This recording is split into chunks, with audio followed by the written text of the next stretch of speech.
It is currently Wednesday afternoon, and as I have been working on this morning's show for all of you, is when I received the news about Charlie Kirk's assassination and subsequent death.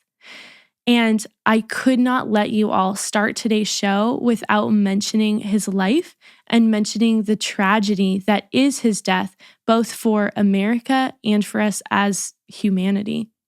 Charlie Kirk was an incredible force in the conservative space. He did so much for our movement. He was instrumental in the 2024 presidential election. He was close with President Donald Trump.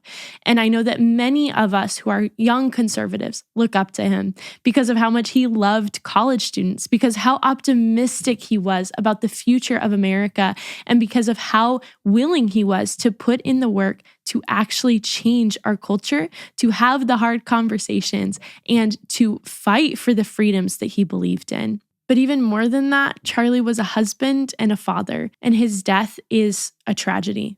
My heart breaks for them. I cannot stop thinking of them. And it is truly horrific that simply because someone disagreed with his political views, that they believed that his wife and children should not get to have him in their lives any longer. There is nothing more wicked or more evil than his death and what we saw with his assassination today.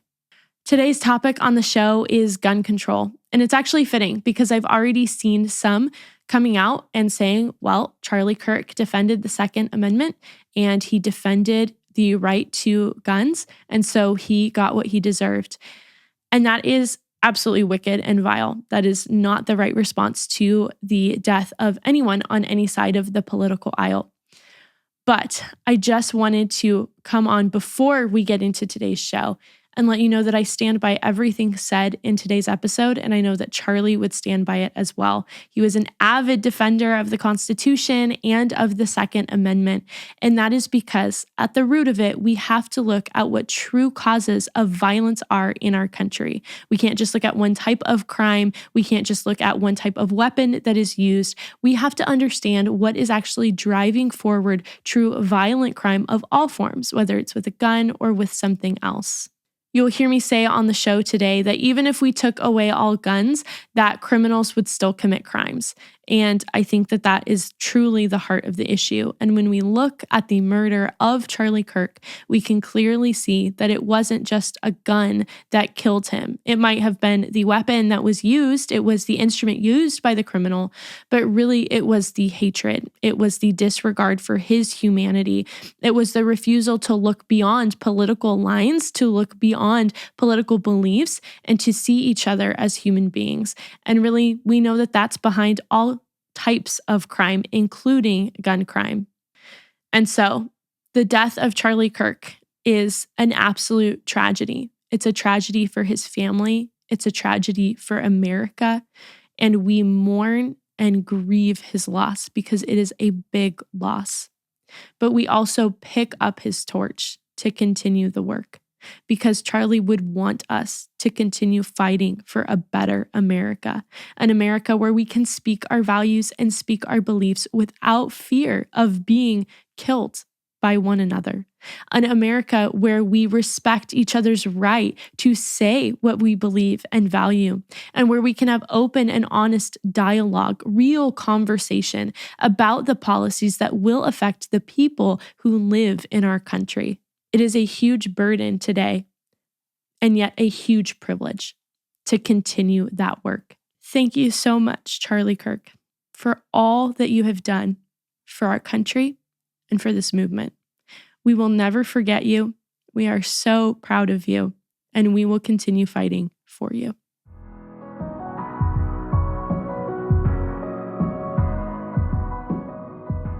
Welcome back to the California Conversation. I'm Tess Abraham. 2 weeks ago, we saw that a mass shooting rocked the Minnesota community at a Catholic school as we watched in horror seeing that elementary students were affected as they were attending the first mass of the school year. Now, this sparked political leaders and activists to immediately come out with calling for demands for change and trying to find solutions so that this does not happen again. Even our own governor has continually been an advocate for gun control, and as a result, California has some of the strictest gun control laws across the nation. But is gun control really effective? Will this help to prevent future tragedies from occurring? And should the entire nation adopt the model that California has set forth? We will get into all of it today. But before we get started, make sure to like this video, subscribe to this channel if you haven't already, and ring that notification bell so that you stay up to date on all things California politics. And if you want more information about sources cited in compiling today's episode, then you should check out my corresponding article on my website, which is linked below. All right, so last week we talked on the show about crime in California. We looked at some statistics about crime that are often used by political leaders in order to make claims about California opposed to other states when it comes to rates of crime. And I really tried to provide clarity and context on what you're seeing our own governor and other leaders come out saying about California as opposed to the rest of the nation. And that got me thinking, what are some other claims that are made by our government leaders around our state and the policies that it puts in place that might need additional clarity or context? One of those claims is that California has some of the lowest gun death rates as well as gun violent rates across the nation compared to other states, and that is specifically linked to the strict gun control laws that we have in place. And now this is a critically important topic for us to discuss because lives are at stake when it comes to the policies that are put in place around guns and gun control. And so, like we saw with Minnesota, whenever there is a mass casualty event or a tragic event that occurs, we often see both sides of the aisle rush to immediately start calling on the solutions that they think will be effective. And so we need to honestly evaluate the policies that are being advocated for, as well as the policies that are put in place specifically in our state, because we only want those solutions that will be effective. We need policies that really will protect children at schools, that will protect the general public as we are out and about in our cities and states. And so we need to look today at the model that California has created, and we really need to honestly look at some of the claims being made about how safe our state is in comparison with states with maybe less strict gun laws. If politicians implement strategies and policies that are not effective, then we will continue to see these tragedies as well as overall crime continue to occur. And we don't want that. So we need to dig deeper beyond just the statistics or just the headlines into the facts, into the data, as well as into the root causes of what's really going on so that we can protect more families, more students, and more people overall from the horrors of gun violence. With that context, let's start by breaking down the facts. So the most common statistic that we hear cited by gun control activists in California is that California has lower rates of gun violence than the national average. And so the implication that follows is that since California has such strict gun control laws in place, that must correspond directly to why we have lower rates of gun death or gun violence. But as with all things, statistics need context. And normally, causation and correlation are not the same thing, and we should not just assume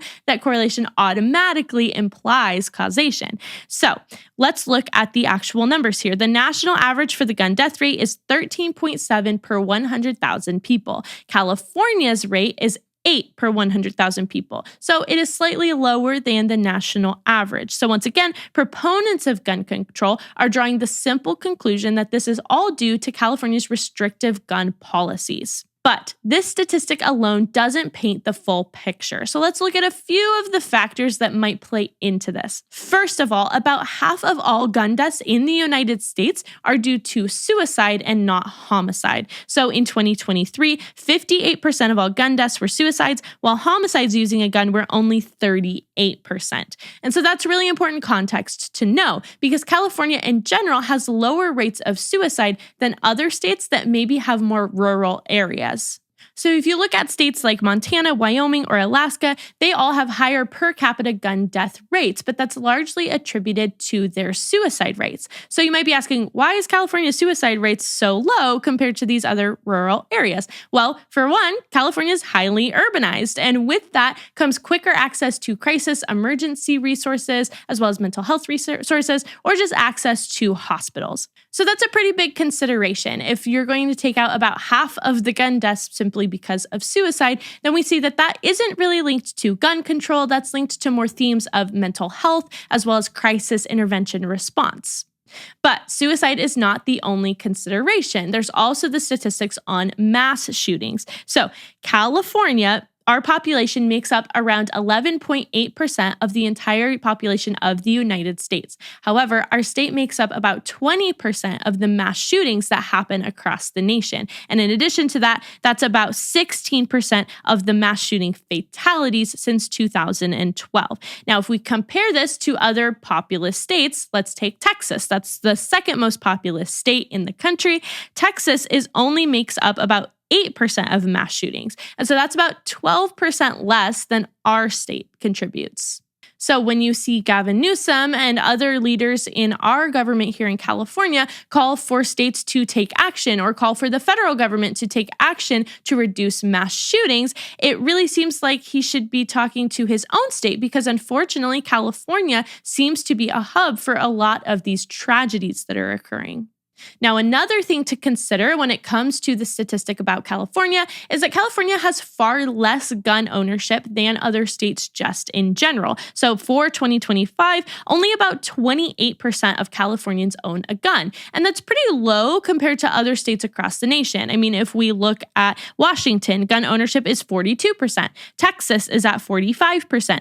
Idaho is at 60%, interestingly, and Montana is at a whopping 66%. And so what this means is that California naturally is going to have less gun crime because there are just less guns in the state.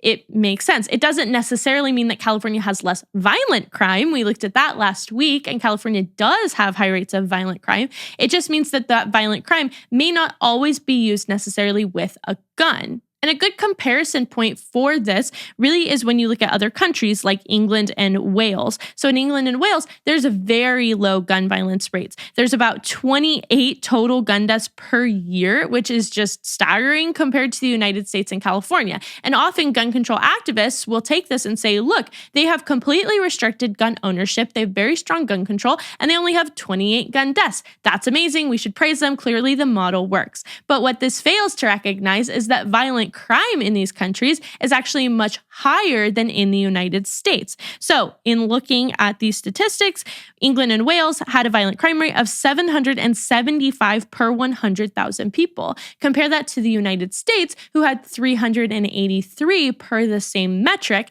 and you'll see that this country actually had nearly double the violent crime rate that the United States had. So then we have to ask the question, is it better to take away guns from all people, including law-abiding citizens who may be using them to protect themselves or in defense of others? Is it better to do that in order to reduce specifically just gun violence than to still at the same time see that violent crime is still rising and still an issue? Really, we start to see that the gun is just one method of violent crime, but it's not really the root cause of the problem, and it's not really reducing crime overall. Instead, it's just shifting crime to take other forms. Clearly, gun control isn't addressing the root cause of the problem because we would expect to see that violent crime would drop in accordance with gun violence rates dropping, and that we would see that where there are stricter gun control laws in place, then there's a drop in violent crime. But we don't see that. So clearly the issue really isn't the gun. The issue is just crime. And so really the point that I'm trying to make here is that you can't just take one statistic, like saying that California has lower gun violence rates than the national average, and then take that and apply that as a model for the rest of the United States, or really even tie it into being caused by gun control in general. And we know this for sure because if we take that same principle and we say, so anywhere that has strict gun control will then see lower gun violence, we just see that that's not true. And one common example in the United States that's cited a lot is Chicago. And Chicago has incredibly strict gun control. It's similar to California's gun laws. And yet at the same time, they also have some of the highest rates of gun violence. Over 80% of their homicides are gun deaths. And this is usually attributed not specifically to the presence of guns, because Illinois actually only has about 22% of gun ownership. So it's not really attributed to that. It's more attributed to things like gang violence, which speaks more to demographics. It speaks more to the culture of the place that you're in and what crime has been perpetuated and tolerated in the area. This same trend can still be seen in California. Even as our state as a whole touts lower gun violence rates than the national average, we still see that in major cities and urbanized areas that there's actually a lot higher rates of gun violence. And so if you look specifically at a city like Oakland had a homicide rate in 2022 of 27.2 per 100,000, which is pretty large. It's one of the higher ends among large US cities. And most of these homicides were gun related. And researchers actually found an uptick in homicides were directly tied to increasing gun violence. So it's just so interesting to see that in these states like Illinois and in California, there are these really restrictive gun control laws, and yet some of their largest cities still have upticks in gun violence as well as just violent crime overall and homicide rates. Really, if gun control reduced gun violence evenly across the board, then we would expect that the major cities of the places with the most restrictive gun control would have the least gun crime. So this topic really hits at an important issue, and that is protecting innocent life. And thankfully, with companies like Every Life Diaper Company, you can achieve that mission even just by shopping in the marketplace. Every Life Diaper Company believes in the beautiful mission that every baby and every life is valuable and is worth defending, protecting, and celebrating. And so they try to sell high-quality premium products for your family, for your baby, while still making sure that they champion the values that you share as fellow conservatives or fellow Christians or just people who cherish human life. Every Life really is America's first and only pro-life diaper company, which is just crazy given that diaper companies should champion the lives of babies. When you subscribe and save with one of their diaper subscriptions, you automatically become part of the Changing Lives Club. And so what that means is that they will send a month's supply of their premium diaper products to a church or pregnancy center of your choice. And they've already sent over 3 million diapers, which is just so cool and such a good way to be supporting such a great cause. Plus, it isn't just their mission that's life-changing. They actually make really good products that are meant to work for you and your family, because no one wants terrible diapers, and also no one wants toxic diapers. And so just listen to the things that they are free from. They are free from fragrances, dyes, lotions, latex, parabens, and phthalates. And so that means that they are safe even for the most sensitive baby skin. Now, if all of that sounds great, but you are not in the stage of life where you need to be buying diapers, then do not worry. There are still so many ways that you can support this wonderful company. They have a subscription gifting option where you can gift a subscription or a new baby bundle to a mom who you know does need that in their phase of life. Or they also are coming out with so many new products each and every day. They have a really cute new belt bag. They have travel wipes. They have so many products that are also meant for a little bit of older kids, maybe more like toddlers. And so you should check them out and see if there's anything that can serve your family while supporting a great cause. And if you check them out, then you can use my discount code or link, which are both in the show notes below, to get 10% off your first order. So definitely go see what products they have. Think in your life who you can gift a diaper subscription or a new baby bundle to, and then use my code TESSA10 at checkout to get 10% off to support a great company and to support the show. Okay, so when looking at all of the trends and the data, I think what we really start to see is there isn't just one connection that you can make among all of these different numbers and statistics. Instead, I think it opens the door to a lot of questions, like what leads to the uptick in violent crime among urban centers like Chicago and Oakland? What leads to the prevalence of gang violence in these cities? And as well as why are they tending to become hubs for violent crime, even among strict gun control laws? Because like many before me have said, guns really are just a method. They're a tool. They're a method by which crime can be committed. But just because you take away the guns doesn't mean you take away the crime. And so criminals will just shift to using a different means to commit the crime that they want to commit. And there's another point on that I would be just completely negligent to ignore or not bring up, and that is that criminals often don't go through the legal channels of purchasing a gun that would be necessary in order to make gun control effective. And so a 2016 Bureau of Justice Statistics survey found that 43% of guns used in crimes were obtained through illegal channels, 25% came from informal transfers like from family or from friends, 22% came through theft or other illicit means, and only 10% were purchased through legal retail means like licensed dealers. And so a staggering 90% of guns that are used in crimes are obtained from unlicensed sources, which is insane. So how would gun control actually speak to that issue? If gun control is just regulating anyone who's trying to legally purchase a gun, then it is not stopping the criminals who are obtaining the guns through these illegal means. So just again, logically, it doesn't make sense to put in place gun control around processes that criminals are not using. So if 90% of these gun deaths are used with illegal guns, then why are we spending so much time on putting laws in place that they aren't going to follow anyway? The heart of the issue here is not the guns. The heart of the issue is the perpetuation of crime and violence. And so if you take away the guns, criminals will still exist. They will still get access to guns. And that is what we're seeing, that states, even with strict gun control, still see violent crime, either it's shifting into different forms of crime, or like Chicago, they still see high rates of gun violence in urban areas because criminals are using illegal guns.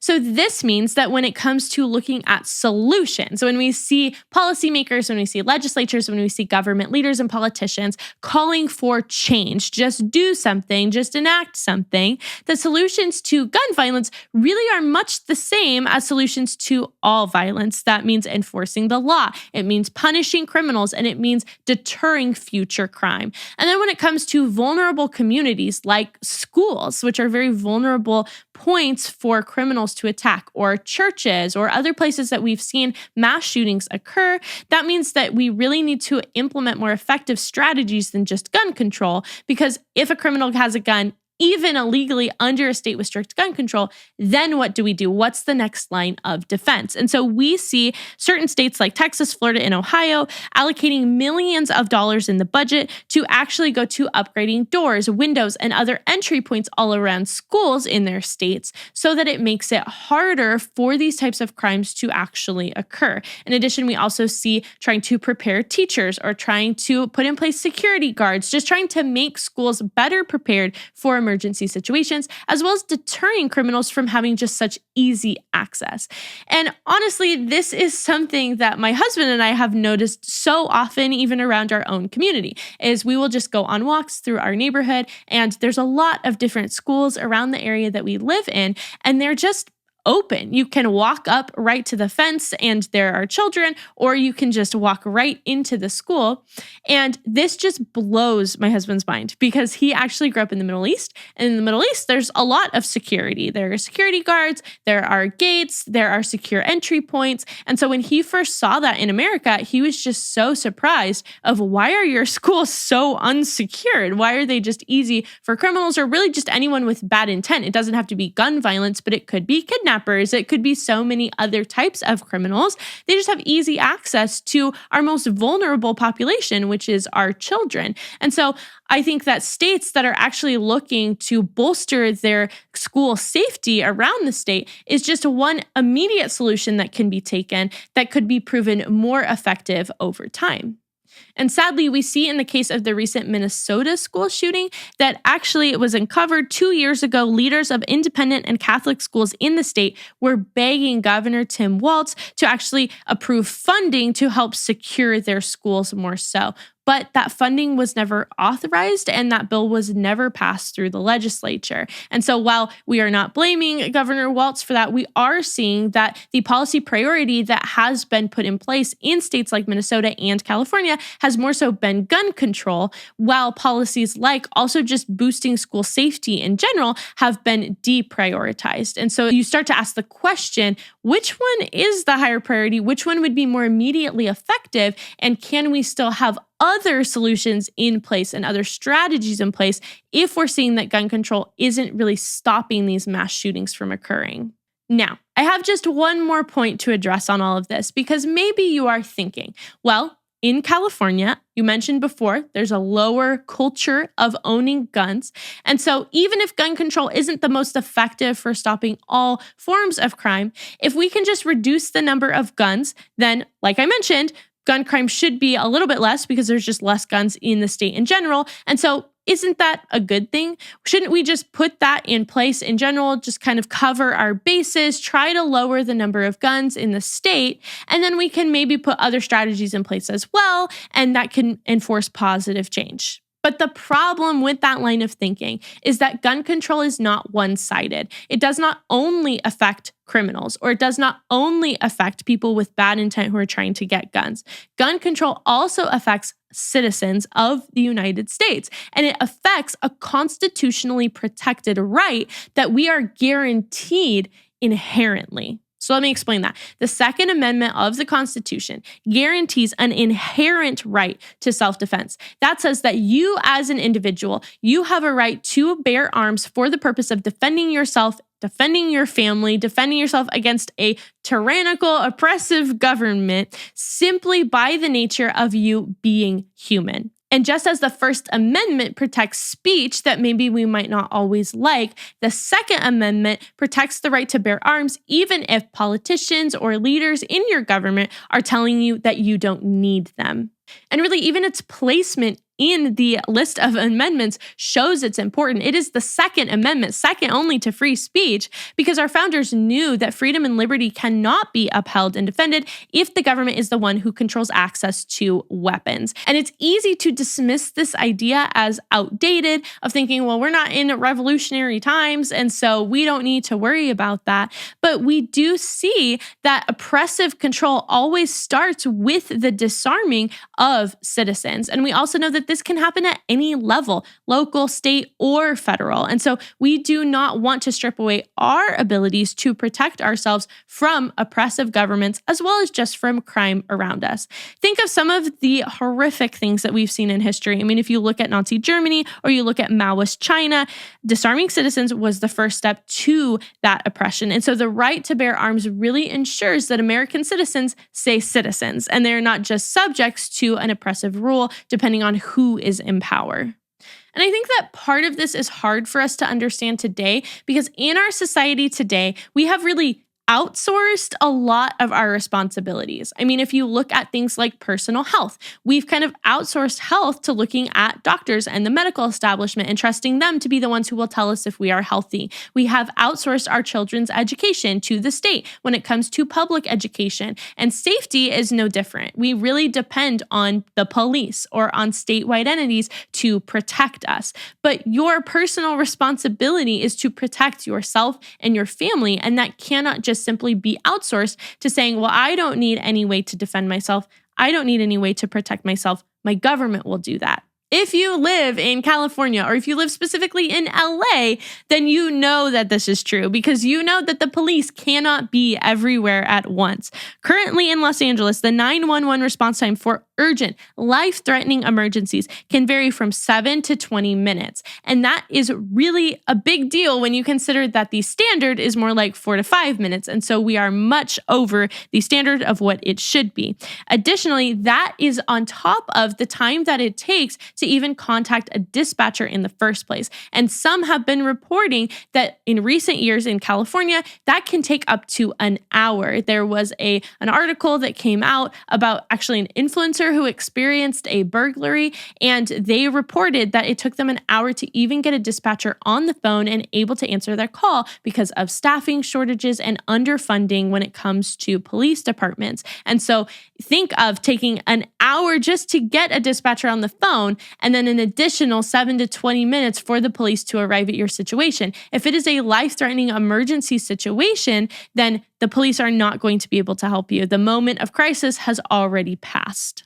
But alternatively, if you are a responsibly armed citizen, then you can protect yourself, you can protect your family, you can defend others around you in the moment that the crisis actually happens. And studies show this out. CDC commissioned research estimated that there are hundreds of thousands to millions of defensive gun uses every year in the United States. So if we restrict guns so much that sane, normal people have to jump through so many hoops that it is incredibly difficult to access them, or that it is nearly impossible to carry them on their person legally in ways that abide with the law, then we reduce the ability for these defensive gun uses. We reduce the ability for citizens and normal people to be able to protect themselves against crime.